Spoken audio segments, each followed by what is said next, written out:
Monasterio de Santo Toribio de Liébana. ¿Qué significa la puerta del perdón y el año jubilar? Está ahí. Y la tercera y última pregunta que nos hacen es ¿cómo es posible que la cruz que estaba en Jerusalén, claro, es donde sucedió la crucifixión, cómo es posible que haya llegado hasta aquí? Entonces la gente nos pregunta un poco, aunque sea brevemente, algo de la historia de cómo ha llegado hasta aquí, ¿verdad? Bueno, sin querer aburrirles demasiado, les diré que ¿por qué una cruz? Bueno, los chavales, cuando les explicamos por qué una cruz, ellos entienden que una cruz, en principio, es un instrumento de ejecución. Es como los romanos ejecutaban a los criminales, a los nacidos, a los extranjeros. Es una manera de ejecución, además, muy vergonzante, porque los mismos romanos no podían ser crucificados. Eso estaba como, era un deshonor. Todos los primeros discípulos de Jesús, afortunadamente, tras la experiencia de la resurrección, que representamos con este cirio, de la luz, les costó un poco al principio cómo encajar la cruz, hasta que algunas personas empezaron a darse cuenta, sobre todo las personas que más dificultades tenían, que más rotas estaban, que más pérdidas habían sufrido, que tenían más enfermedades, por lo que fuera, empezaron a ver en la cruz un alivio, un consuelo, un sentido. Y entonces dijeron, no, si la cruz no hay que esconderla, al revés. Hay que mostrarla, porque gracias a esa cruz hemos sido amados incondicionalmente por Jesús. Nosotros custodiamos, guardamos algo que se ve, que es una cruz. Pero también queremos custodiar, guardar algo que no se ve, que es todo lo que Dios nos ha amado a cada uno de nosotros. La puerta del perdón. La puerta del perdón normalmente está cerrada durante todo el año, durante varios años. Solo se abre cuando es Año Santo Jubilar, como es este año. Y es Año Santo Jubilar cuando el 16 de abril cae en domingo. Cuando el 16 de abril cae en domingo, que es cada 5, cada 6 años o cada 7, durante un año se abre esa puerta. ¿Cuál es el origen? Pues miren, el origen es antiguo y los años jubilares consistían en lo siguiente.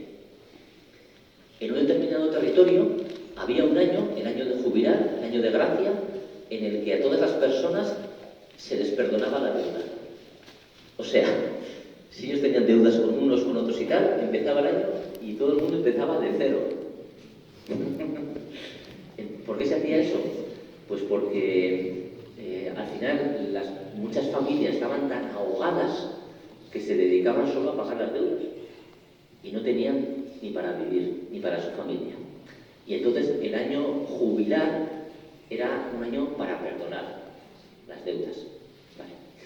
Nosotros le damos otro sentido. Nosotros le damos el sentido de la reconciliación. Pues reconciliar significa pues, esa parte de nosotros mismos que tenemos que aceptar, que nos cuesta, o reconciliarnos en las relaciones, ¿no?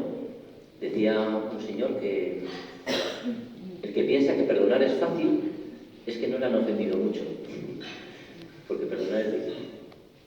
Bueno, ¿cómo llegó la cruz hasta aquí? Pues brevemente. Todo empieza por Toribio. Toribio era un monje de Astorga. Astorga es un pueblo de León.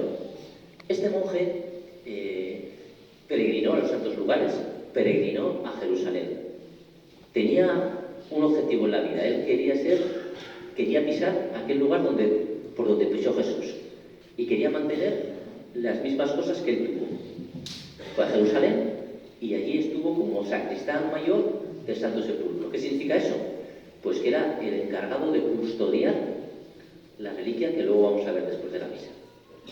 Entonces él cumplió su sueño. Él quería eso, quería guardar las reliquias de nuestro Señor. ¿Qué pasó? Pues que en ese momento vinieron desde el este los persas y amenazaron Jerusalén. De hecho, la invadieron y la destruyeron. Jerusalén quedó arrasada. Poco antes de que pasase eso, el patriarca pidió a Toribio y a unos monjes que por favor que se llevasen la cruz, que corría peligro. Fueron los monjes, llevaron un cacho de la cruz, no se llevaron toda la cruz, se llevaron un cacho de la cruz, el patíbulo, se llama, la parte horizontal, y se la llevaron a Roma. En Roma tampoco estaba muy segura la cruz, y entonces decidieron llevarlo al lugar más lejano. ¿Cuál era en aquel tiempo el lugar más lejano? Hispania, España. De hecho, ustedes han oído hablar de Finisterre, ¿verdad? Pues Finisterre significa finis, el final, terre, de la tierra. Pensaban que aquí se acababa la tierra. Entonces, no llegaron hasta Finisterre, pero sí llegaron hasta Astorga, que era donde era este monje, y la guardaron en Astorga.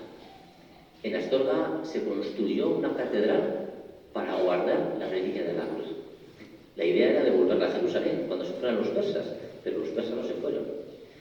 Y el santo Toribio falleció.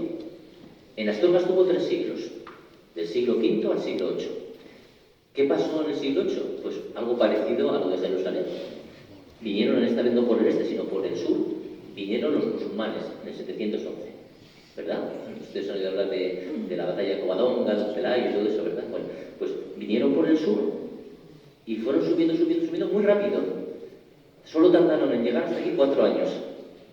Luego costaron siglos la reconquista, pero ellos solo 4 años. Eran territorio despoblado, no había mucha población y entonces subieron muy rápido. Tal es así que llegaron a Astorga en muy poco tiempo. Tuvieron que volver a esconder la cruz y llevársela fuera de Astorga. La catedral de Astorga la destruyeron. No quedan restos de la antigua catedral. Los monjes vinieron por los montes de León y vinieron aquí. Esto no era como lo que estaba entonces. Esto era, imagínense, picos de Europa y vegetación. Entonces la trajeron aquí porque era un lugar inaccesible y la trajeron aquí porque había un pequeño monasterio, muy pequeño, nada que ver con esto, muy pequeñito, donde había 5 monjes. Y a esos 5 monjes les encargaron que custodiasen la cruz y lo hicieron muy bien. Estuvieron aquí hasta la desamortización, 1835, y luego, un poco más tarde, llegamos los franciscanos. La última cosa que les digo, el año 1958 cogimos una pequeña astilla, esa cruz, sin decir su procedencia, y la mandamos al Instituto Científico de Ciencias Forestales de Madrid. Y les pedimos solo 2 cosas: que nos dijeran el tipo de madera que era y que nos dijeran cuál era la datación, de cuándo era, de qué época. ¿Vale? Es un estudio muy grande y con un montón de cosas, microorganismos, bueno, un montón de historias, y la conclusión fue: es una madera de ciprés de hoja perenne que se da en los bosques de Palestina. No es un ciprés como el de los cementerios de aquí, es otro tipo de ciprés. Y la antigüedad es de más de 2000 años.